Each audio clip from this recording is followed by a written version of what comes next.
Hey guys, welcome to our review of Kamen Rider 01, episode 36. As always, I'm your host, Frozen Stratos. Here with me today we have Cinder Blaze. my dude. Welcome back. And before we get started, two things to note. One, we here at Go Mango stand in full support of the Black Lives Matter movement. So, if you want to go help out, there are links in the description down below to how you can go sign petitions or donate money, whatever you want to do. As long as you do something, it absolutely helps. Two, we're down to Michael. He had work stuff. What are you gonna do? But hey, that won't stop us from giving you our thoughts about this episode, as well as talking to you about what your thoughts were. I think we said this like right at the end of the watch along. It was really good. It was so nice to get back in the swing of things and even explore a little bit of Fuwa's backstory, or his, I guess, him discovering it. Yeah, for me, like this episode wasn't like amazing. It was like good, but I felt like there were some parts where it was like a little bit weaker. I felt like Aruto's little AI thing, for me at least, it didn't like hit the right way because one of like the things about human gear is like their AI with the face and stuff, and makes it a bit more like personable and human. So for them to kind of like go back and like create like an Amazon Echo with like a therapy function just felt like a backtrack in like AI technology. However, they did set up this in this episode by having that fortune teller lady with like the weird ass buggy face. And then Naruto was just like, you know what? We don't need to have that. So I guess in that particular context, not having, a face kind of helps. And like, I don't know. I thought it was fine. I really liked it as like sort of the extension of what Aruto wants for Human Gear. I recognize that like him actually making decisions about what Human Gears are and what they should do is kind of like going against their freedoms and all that stuff, but like his idyllic vision is to sort of have them be companions to humans, right? Yeah. Which in this context makes them feel a bit more subservient than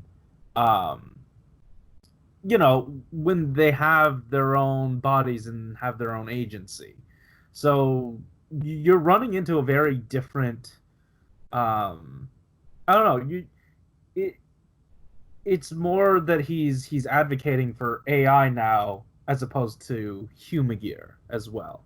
Like, you know what I mean? Because AI technology is used to make human gear, but AI technology is being used in his little Amazon Echo. Yeah, I just like, I know they're separate and stuff, but I feel like in this, for having like a companion type of AI, you'd think the human gear is like the natural choice for that. And I feel like with like a lot of them like reaching singularity, maybe like having one of those kind of be like a therapy buddy for Fua would have been a bit more heartfelt and stuff. But like but here's the thing, like a minor. You have to hire a whole other actor for that. Yeah, like it's a minor thing in this entire episode, but I just felt like, why did they even bring this up? They like, I feel like it's more of a thing of, hey, this is what Arto can contribute. This is what his mind has come up with. Sure, he absolutely got a Humigear to do the heavy lifting for his idea and is probably going to profit off of it. But it's more of an extension of, this is the mark that he wants to leave, and this is the sort of vision he wants to, he wants to create companions for humans. I was kind of like thinking through it, and like in this episode, how the vice president of the hidden technologies had to make a statement saying that what was it, the Zaya spec might endanger people. So if you take like this other, was it the Raid Riser? But don't worry, old ladies, you can transform using the Raid Riser, which was absolute perfection. Yeah. The YouTube side of my brain was like, oh man, I really need to just make both of the watch along and review thumbnails Arc Zero. But then the other side of my brain's like, yo, wouldn't it be funny if you did the old lady? It'd be really funny if you had the old lady in the thing. Yeah, But and my like YouTube brain took over. Let it be known though, I absolutely would have put the old lady in the thumbnail. yeah, but I guess with all this stuff happening, maybe having an AI without like a body would be something more desirable in the market.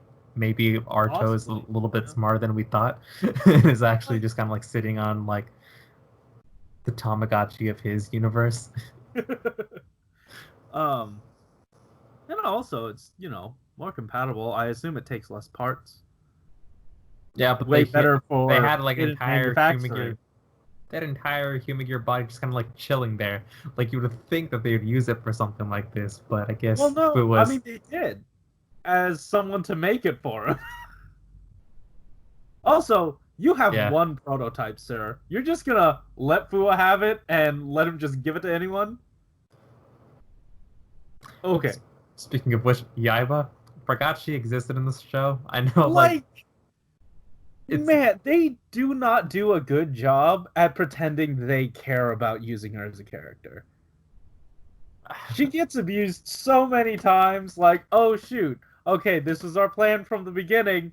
Uh, we're here at the beginning of the episode to face down the final boss, so this is gonna go just about as well as you think it is. And they yeah. lose. Obviously, she's the de facto punching bag, just to show the audience that this is a threat that needs to be feared. Oh, Right? It sucks. and honestly, that opening fight with what is his like official name? I'm just gonna say like the Jin. arc. Oh wait. Oh yeah, Arc Zero is the Yeah, suit. Yeah. yeah. With Arc Zero was probably one of the most disappointing fights I've seen for like one of the final bosses. You know, I mean, when you have like he was just kind of you like have going in there like probably the same power level as 01, when like this guy's supposed to be our like end game boss, and like his initial fight was something that looked like that. It was just like, come on, you gotta stomp these guys. yeah, and And like not Yaiba, I but mean like everyone's used to seeing Yaiba getting floored by everyone. That I grandma mean could probably beat her, you know, like but the I mean, you could argue, yeah, he's possibly getting used to having a body or using powers or whatever, but like, he was able to readily beat up Burning Falcon, like Jin in his Burning Falcon, Jin, right? yeah. Yeah, Jin in his Burning Falcon form. Um, like he swiftly took care of him, so like we know he's strong, right? So I guess it would make sense to I don't know, man.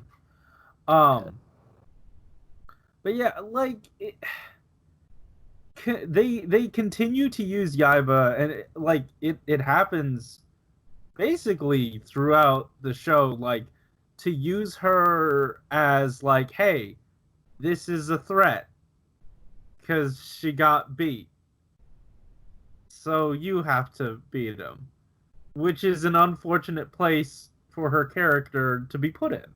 Yeah, I was Because surprised you didn't just straight up die right there. Like, what was Arc Zero's like motivation for keeping her alive in the first place? I know. Well, it wasn't really keeping her alive. Jin got out of there, Oh, yeah, never mind. and he paid for it by actually getting captured.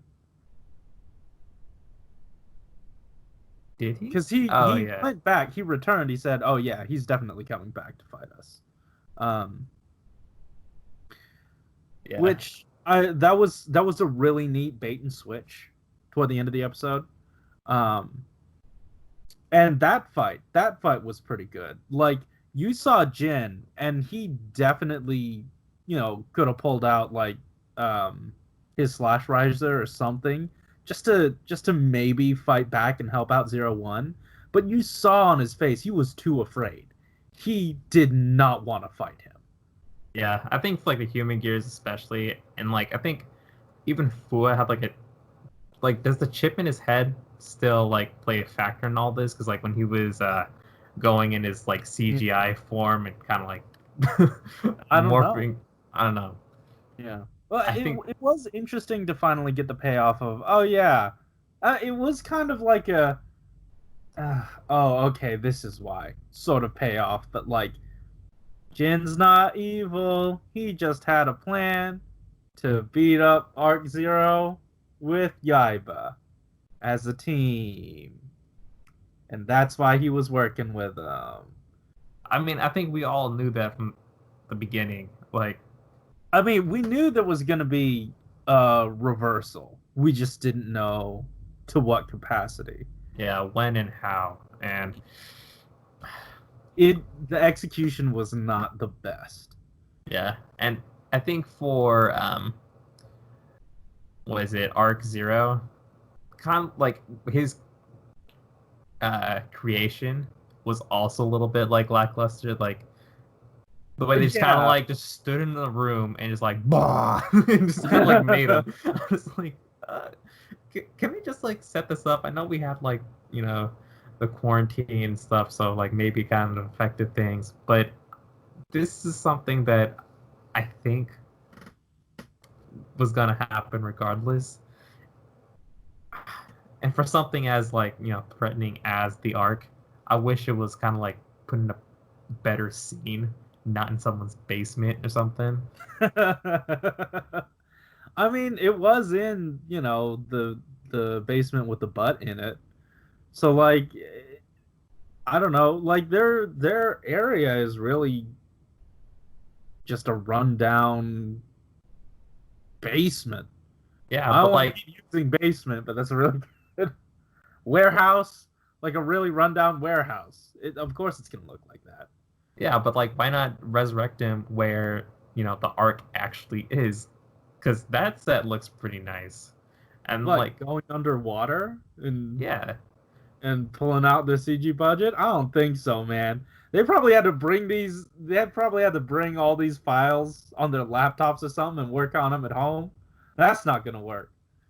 Then again, it probably just is like a blue filter or something, and then you key in the green screen. Well, but whatever.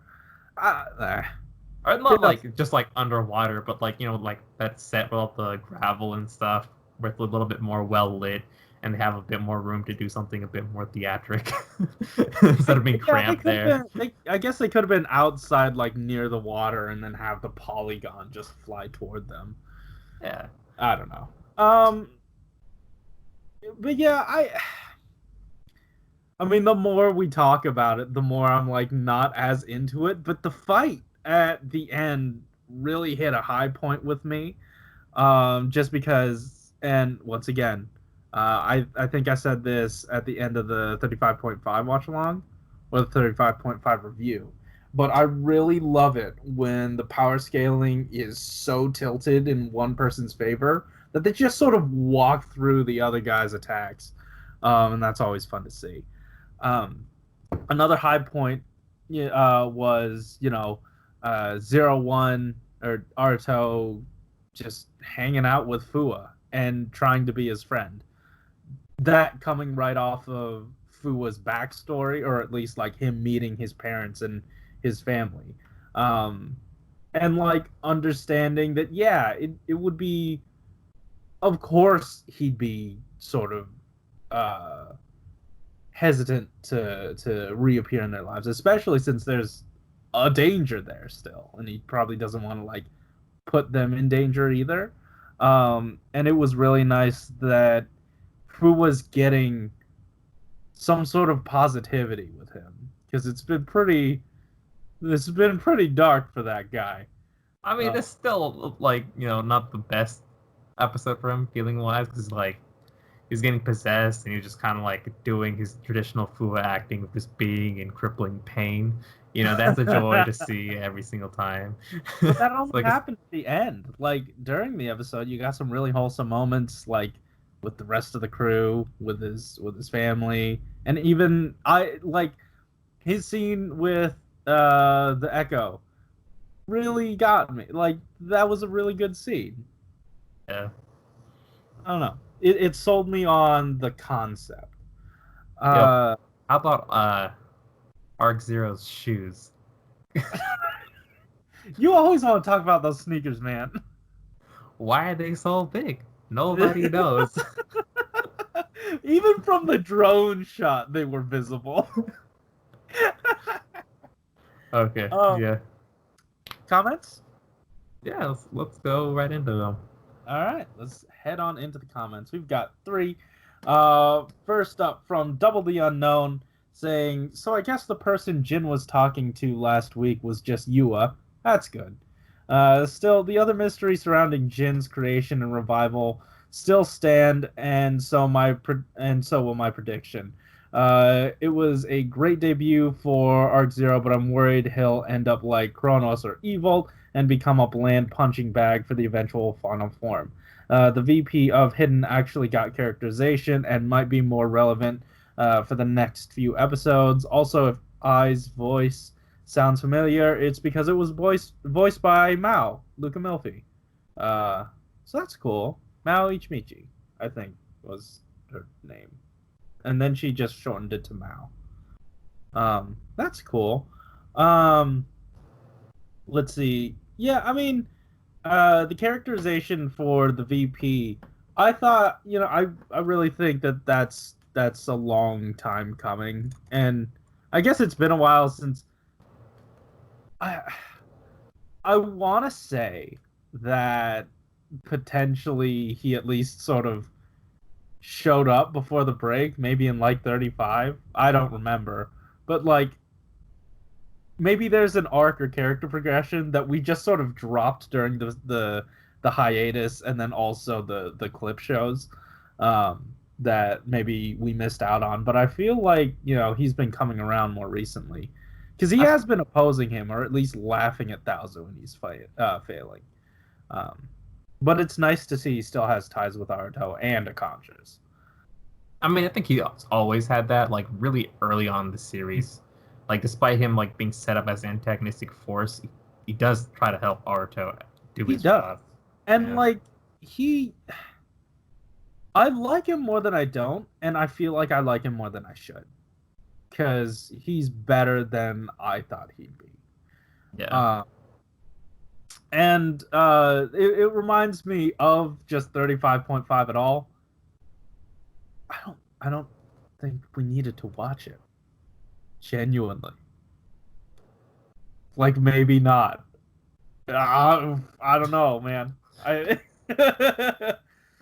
like, nothing from that seemed relevant here, even though we were interestingly building up towards something. It didn't pay off in anything that wasn't already built up in the episode itself. But that's just par for the course of trying to get this thing all strung together. Um, Next, from Rajik Rasul, who says, this episode was nice to see Fua's family alive and his life is normal. And having I to talk to really helps to get it out of our chest. So, to stop Arc, they need Naki to do it.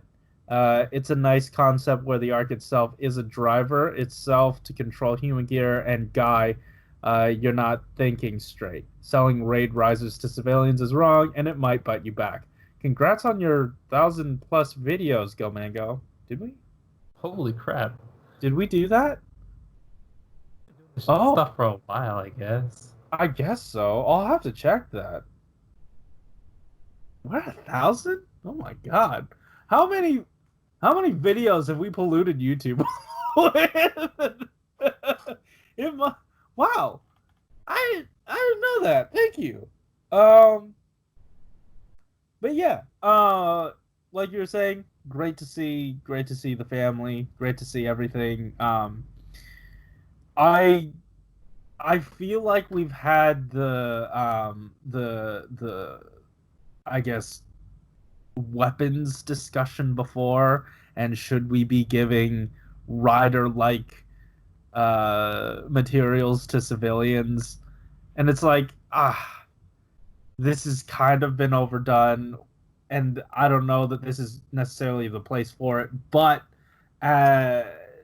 part of me is still operating under the idea that like 01 is kind of a soft homage to like Iron Man in a way, right? Because we had that really strong imagery toward the beginning of the show to really like hint toward that, and him having his opponent, you know, it reminds me of Obadiah Stane, who wanted to continue selling weapons, and Aruto opposing that. And I mean, plenty of different things happened, but I feel like there are more parallels to Iron Man than there aren't.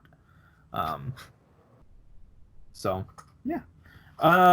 Next up, we have last up, we have Yuki Miyazaki, who says, I've got to say, this episode was all over the place with the unnecessary fortune telling you a gear scene. I will defend it with my dying breath.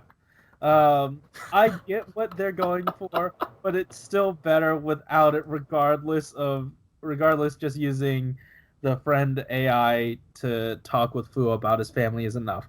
At least we got the full context on why Yaiba willingly joined Jin on his quest to free Humagear with his intention to destroy the Ark. Speaking of Arc Zero, he finally entered the fray, but that henshin sequences was so bad that I can't even see what they're trying to convey with his transformation. All that I see is a bunch of blob of dolphin making weird sounds, and this marked the 9th driver of the series so far. Toei is really trying to milk this show real hard. Overall, pretty decent episode, and sorry if it's really long for this one. Haven't done one in a while. Yeah, I mean, after rewatching the transformation scene, I saw like the echoes of the animals just sort of like appear. The problem is, you know, like the animals on the progress keys, the problem is nothing relates from that to what the suit is. So there's a disconnect there. So yeah, I get that. Outside of that though, Alex, do you have anything else before we end off? Oh, I'm good. All right, cool. So guys, thanks for watching. If you like this episode, hit that like button and subscribe if you want to hear more from us each week. Tell us in the comments down below what you thought about our thoughts about your thoughts about this episode. And don't forget that there are links in the description down below where you can help support the Black Lives Matter movement. Please, please, please, if you can't donate, sign petitions. It takes no time at all. It's easy. It's free. You can just do it. So please do. Guys, thanks for watching. Keep it juicy. Yep. See ya. How long were you tuned out? Probably like 30 seconds. It was like, I think in that first comment, I just stopped paying attention. You know. I had a feeling. Yeah.